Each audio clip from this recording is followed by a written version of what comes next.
Bonsoir à tous, je suis très contente de vous retrouver dans cette nouvelle émission de Voyage au bout de la nuit. Je vais reprendre avec vous la lecture du roman Les Borgias d'Alexandre Dumas. Donc après vous avoir parlé de la série que vous pouvez retrouver, j'en ai parlé dans l'émission précédente sur le replay, j'avais envie de vous parler d'une toute autre adaptation puisqu'il s'agit d'une bande dessinée de Alejandro Jodorowsky, j'espère que je le prononce bien. Dites-moi si vous connaissez cette adaptation à l'aide du hashtag VBN sur Facebook et sur Twitter.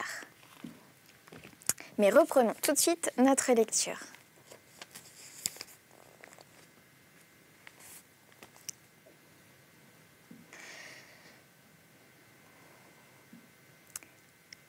Alors, j'en étais où?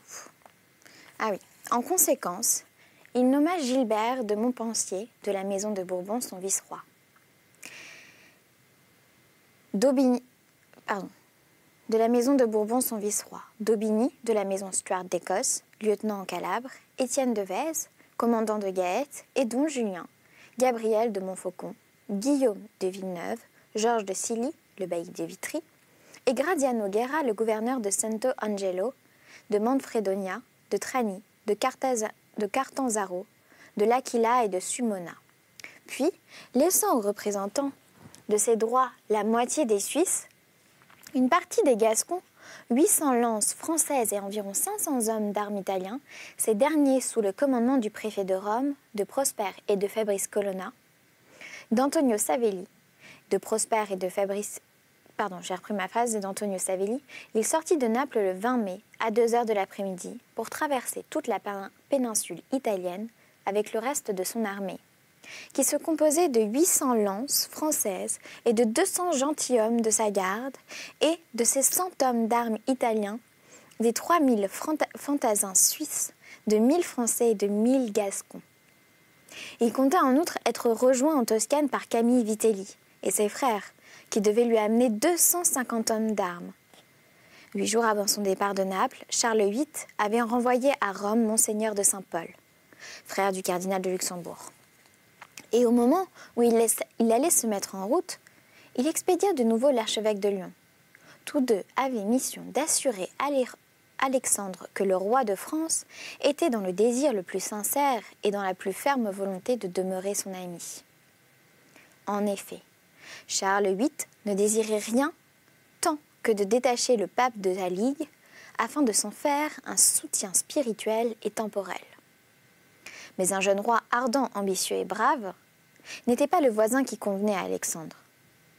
Il ne voulut donc entendre à rien, et comme les troupes qu'il avait demandées au doge et à Ludwig Sforza ne lui avaient point été renvoyées en nombre suffisant pour défendre Rome, il se contenta de faire approvisionner le château Saint-Ange et y mit une formidable garnison, laissa le cardinal de Saint-Anastase pour recevoir Charles VIII. Charles VIII ne demeura que 3 jours à Rome. Désespéré qu'il était que, malgré ses prières, Alexandre VI eût refusé de l'y attendre. Aussi, pendant ces 3 jours, au lieu d'écouter les avis de Julien de la Rovere, qui lui conseillait de nouveau d'assembler un concile et de déposer le pape, il fit remettre aux officiers romagnols, espérant ramener le pape vers lui, par ce bon procédé, les citadelles de Terracine et de Civita Vecchia, ne gardant que celle d'Ostie qu'il avait promis à Julien de lui rendre. Enfin, ces 3 jours écoulés, il sortit de Rome et se dirigea sur les 3 colonnes vers la Toscane, traversa les états de l'Église et le 13 arriva à Sienne, où il fut rejoint par Philippe de Comines, qu'il avait envoyé comme ambassadeur extraordinaire par la République de Venise, et qui lui annonça que ses ennemis avaient 40 000 hommes sous les armes, et s'apprêtaient à le combattre. Cette nouvelle ne conduisit d'autre effet que d'exciter outre mesure la gaieté du roi et des gentilshommes de son armée, car ils avaient pris un tel dédain de leurs ennemis, dans leur facile conquête, qu'ils ne croyaient pas qu'une armée si nombreuse qu'elle fût osât leur disputer le passage. Force fut cependant à Charles VIII de se rendre à l'évidence. Lorsqu'il apprit à San Terenzo que l'avant-garde commandée par le maréchal de Gier est composée de 600 lances et de 1500 Suisses, s'était, en arrivant à Fort-Novo, trouvé en face des confédérés qui avaient assis à leur camp à Guiarol. Le maréchal avait fait halte à l'instant même et avait de son côté disposé ses logis, profitant de la hauteur où il se trouvait pour se faire une défense de la nature même du terrain. Puis, ces premières mesures prises, il avait envoyé d'une part une trompette au camp ennemi pour demander à François de Gonzague, marquis de Mantoue, généralissime des troupes confédérées, passage pour l'armée de son roi et des vivres à un prix raisonnable. Et de l'autre, il avait expédié un courrier à Charles VIII en l'invitant à hâter sa marche ainsi que celle de l'artillerie et de l'arrière-garde. Les confédérés avaient fait une réponse évasive, car ils balançaient s'ils compromettraient en un seul combat toutes les forces de l'Italie, ou si, risquant le tout pour le tout, ils tenteraient d'anéantir le roi de France et son armée, ensevelissant ainsi le conquérant dans sa conquête. Quant à Charles VIII, on le trouva occupé à inspecter le passage des derniers canons par-dessus la montagne. De Pontremoli, ce qui n'était point chose facile, attendue, comme il n'avait point de sentier tracé, on avait été obligé de les monter et de les descendre à force de bras, ce qui occupait jusqu'à 200 hommes pour une seule pièce. Enfin, toute l'artillerie étant arrivée sans accident de l'autre côté des Apennins, Charles VIII partit en toute hâte pour Fornoux, où il arriva avec toute sa suite le lendemain dans la matinée.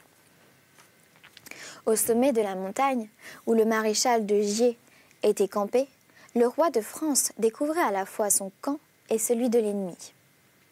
Chacun d'eux était posé sur la rive droite du Tarreau, et à chaque extrémité de cercle d'une chaîne de collines placée en amphithéâtre, de sorte que l'intervalle situé entre les deux camps vaste bassin où s'étendait dans ces crues hivernales, le torrent qui lui servait de limite n'était qu'une plaine couverte de gravier, où il était aussi difficile à la cavalerie qu'à l'infanterie de manœuvrer. En outre, un petit bois qui suivait le versant occidental des collines s'étendait de l'armée ennemie à l'armée française et était occupé par les stradiotes, qui, grâce à lui, avaient déjà engagé quelques escarmouches avec nos troupes pendant les 2 jours où elles avaient fait halte pour attendre leur roi. La situation n'était pas rassurante. Du sommet de la montagne qui dominait Fornoux, la vue, comme nous l'avons dit, embrassait les deux camps et pouvait facilement calculer la différence numérique de chacun d'eux. En effet, l'armée française, affaiblie par les diverses garnisons qu'elle avait été forcée de laisser dans les villes et les forteresses, que nous avions conservées en Italie, s'élevait à peine 8000 combattants, tandis que l'armée milano-vénitienne dépassait un total de 35 000 hommes. Charles VIII résolut donc de tenter de nouveau les voies de la conciliation et envoya Comines, qui, ainsi que nous l'avons dit, l'avait rejoint en Toscane. Au provéditeur vénitien, qu'il avait connu dans son ambassade et sur lequel, grâce à l'estime qu'on lui faisait généralement de son mérite, il avait pris une grande influence.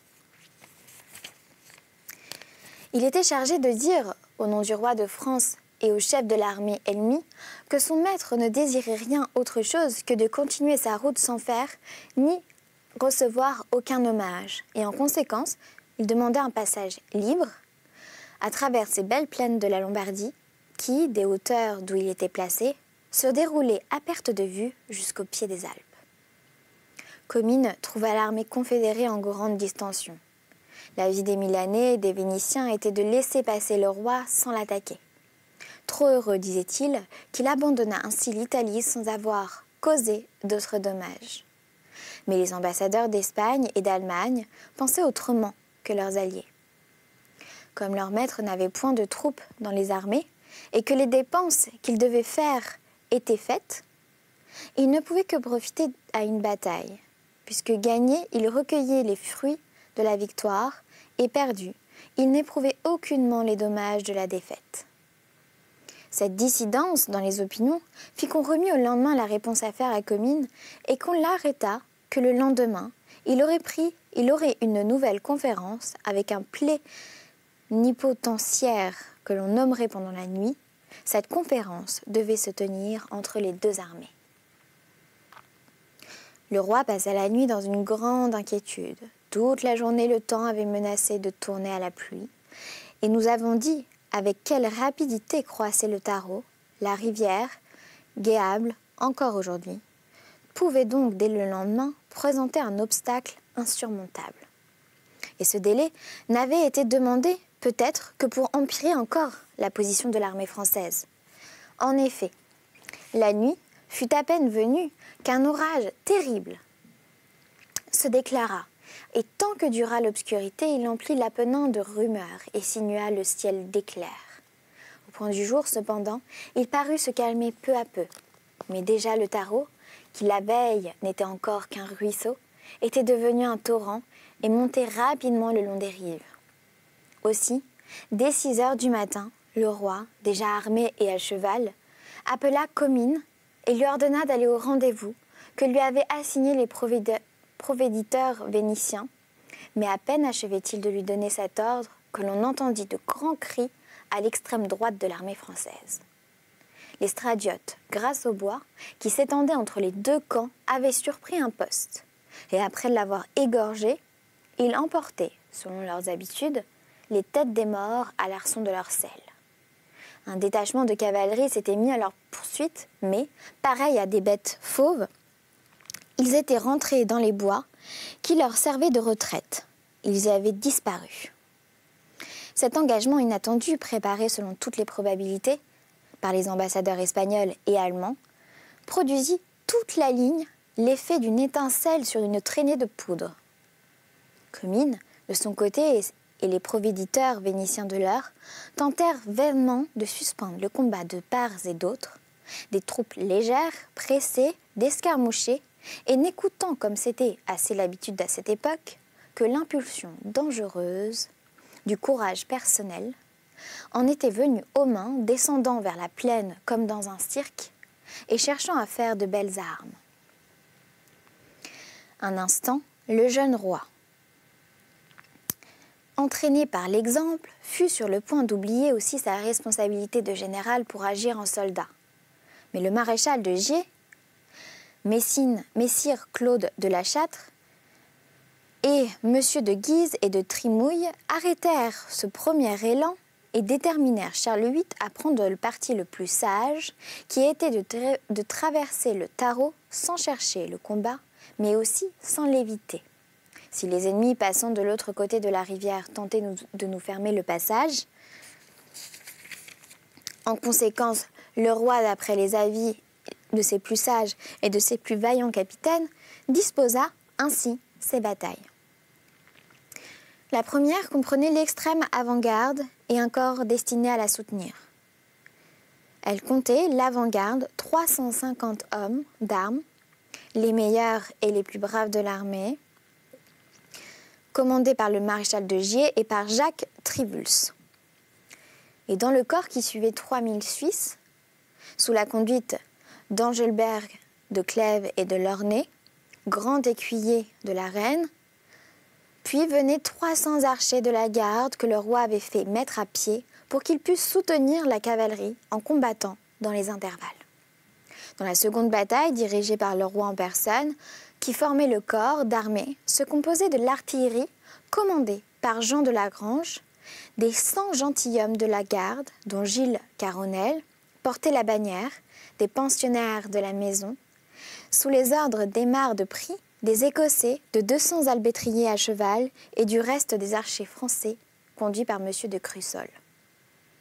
Enfin, la troisième bataille, où l'arrière-garde précédait des bagages, portés par 6000 bêtes de somme, comptait 300 hommes d'armes seulement, commandés par M. de Guise et de la Trimouille. C'était la partie la plus faible de l'armée. Cette ordonnance arrêtée, Charles VIII ordonna à l'avant-garde de traverser la rivière, ce qu'elle fit à l'instant même, en face de la petite ville de Fornoux. Les cavaliers ayant de l'eau jusqu'au mollet, et les fantassins se tenant à la queue des chevaux, puis, lorsqu'il vit les derniers soldats de cette première partie de l'armée sur l'autre rive, il se mit en route à son tour pour suivre le même chemin et passer au même gué, ordonnant à M. de Guise et de la Trimouille de régler la marche de l'arrière-garde sur celle du corps. Comme ils avaient réglé la marche du corps d'armée sur celle de l'avant-garde, ces ordres furent ponctuellement suivis. Vers les 10 heures du matin, toute l'armée française se trouva sur la rive gauche du Tarot. À l'instant même, et comme par les dispositions de l'armée ennemie, le combat devenait imminent. Les bagages, sous la conduite du capitaine Audet et de Ribérac, se séparèrent de l'arrière-garde et portèrent sur l'extrême gauche.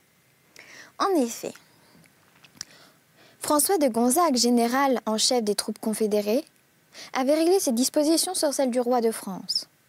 Par son ordre, le comte de Carazo, avec 400 gendarmes et 2000 fantassins, avait passé le Tarot, à la hauteur du camp vénitien, et devait faire tête à l'avant-garde française, tandis que lui, remontant la rive droite jusqu'à Fornoux, franchirait la rivière par le même gué et qu'avait suivi Charles VIII afin d'attaquer son arrière-garde. Enfin, il avait placé les stradiotes entre ces deux passages avec ordre, aussitôt qu'il venait l'armée française attaquer en tête et en queue de traverser la rivière. À leur tour, et de tomber sur les flancs, outre ces mesures d'attaque, François de Gonzague avait encore pris ses précautions pour la retraite en laissant 3 corps de réserve sur l'autre rive. L'un qui gardait le camp sous les ordres des provéditeurs vénitiens et les 2 autres commandés, le premier par Antoine de Montefeltro et le second par Hannibal Bentivoglio, et qui avaient échelonné de manière à se soutenir. Charles VIII avait remarqué que toutes ces dispositions y avaient été reconnues, cette savante stratégie italienne qui faisait des généraux de cette nation les premiers tacticiens du monde. Mais comme il n'avait pas moyen d'éviter le danger, il s'était décidé à passer à travers et avait ordonné de continuer la route. Mais bientôt l'armée française se trouva prise entre le comte de Carazo, qui barrait le passage avec ses 400 gendarmes et ses 2000 fantassins, et François de Gonzague, qui avait ainsi, comme nous l'avons dit, s'était mis à la poursuite de l'arrière-garde avec 600 hommes d'armes, la fleur de son armée, un escargon de stradiotes et plus de 5000 fantassins. Cette seule bataille était plus forte que toute l'armée française. Cependant, lorsque M. de Guise et de la Trimouille se sentirent serrés ainsi, ils ordonnèrent à leurs 200 hommes d'armes de faire volte-face, tandis qu'à l'extrémité opposée, c'est-à-dire à la tête de l'armée, le maréchal de Gier et de Trivulus faisait faire halte et commandait de mettre les lances en arrêt. Pendant ce temps, selon la coutume, le roi plaçait, comme nous l'avons dit, au centre armés, chevaliers les gentilshommes, qui par leur valeur personnelle ou par l'amitié qu'ils leur portaient, avaient des droits à cette faveur. Tout à coup, un choc terrible retentit derrière lui. C'était l'arrière-garde française qui en venait aux mains avec le marquis de Mantoue. Et voilà, je vais m'arrêter là dans cette lecture pour connaître la suite. Retrouvez-nous dans la prochaine émission. En attendant, je souhaite une très bonne journée à ceux qui se lèvent et une très bonne nuit à ceux qui se couchent. À très vite.